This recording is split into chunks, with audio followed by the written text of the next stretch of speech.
নমস্কার, আমি রেবা আপনাদের সঙ্গে আবার একটি নতুন রেসিপি নিয়ে এসেছি। সেটি হচ্ছে টমেটো বড়ি আর রসুনের দিয়ে পোস্ত। সেটাই আজ আপনাদের সঙ্গে শেয়ার করব।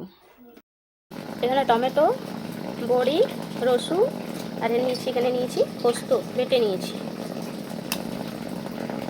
প্রথমে এখানে কড়াইয়ের মধ্যে সরষের তেল দিয়ে দেবো।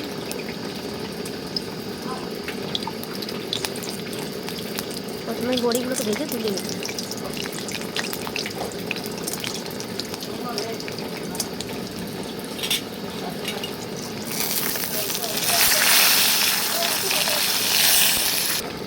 বড়িগুলোকে ভেজে তুলে নিয়েছি।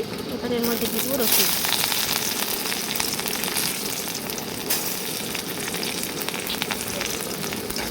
রসুনগুলো একটু হালকা ভেজে নেব। এবার এর মধ্যে দিয়ে দেবো টমেটো।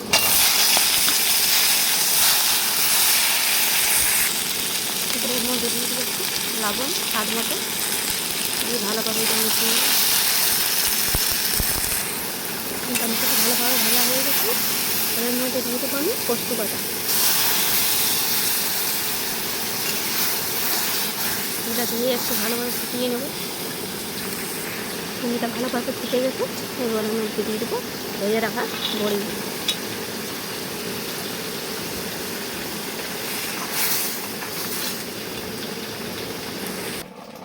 দেখুন এটাকে নামিয়ে নিয়েছি, এটাকে ঢেলে নেব।